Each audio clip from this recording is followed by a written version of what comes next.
રાજકોટની ઉદય શિવાનંદ કોવિડ હોસ્પિટલમાં આગની ઘટના બાદ સુરતમાં ફાયર તંત્ર હરકતમાં આવ્યું છે અને સુરતની હોસ્પિટલમાં તપાસ કરવામાં આવી રહી છે। આ ઉપરાંત ફાયર વિભાગ દ્વારા સુરતની મોટી હોસ્પિટલોમાં મોક ડ્રીલ પણ યોજાઈ હતી। રાજકોટની ઉદય શિવાનંદ કોવિડ હોસ્પિટલમાં મોડી રાત્રે આગ લાગતા 5 લોકોના મોત થયા હતા। આ ઘટનાને પગલે સુરતનું તંત્ર હરકતમાં આવી ગયું છે।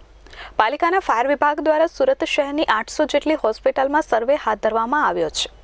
હોસ્પિટલોમાં ફાયર દ્વારા વાયરિંગ અંગે ચેકિંગ કરવામાં આવ્યું હતું। આ દરમિયાન માત્ર 111 હોસ્પિટલ પાસે જ ફાયરની એનઓસી હોવાનું સામે આવ્યું છે, જેને પગલે તમામ હોસ્પિટલને નોટિસ પણ ફટકારવામાં આવી છે।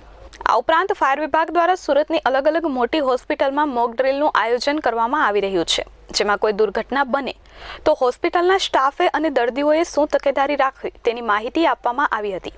આ ઉપરાંત ફાયરના અધિકારીઓને કેવી કામગીરી કરવી તેની માહિતી આપી હતી। આવી જ એક મોક ડ્રીલ સુરતના વેસુ રોડ પર આવેલી સનશાઇન હોસ્પિટલમાં યોજાઈ હતી।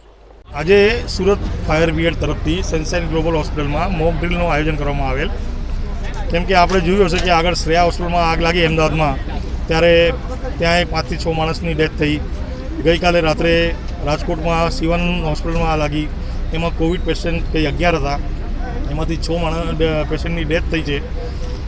એ સંજોગોને અને પ્લસ સુરત ફાયર બ્રિગેડ પહેલાંથી જ દરેક હોસ્પિટલોમાં એમને ટ્રેનિંગ આપવાનું, સ્ટાફને મોક ડ્રીલ કરવાનું, ઇવોકેશન ડ્રીલ આ બધું કરતો જાય છે। એટલે આજે સનશાઇન ગ્લોબલમાં આ મોક ડ્રીલ રાખવામાં આવે છે। મયુર ઠક્કર, એસ24 ન્યૂઝ, સુરત।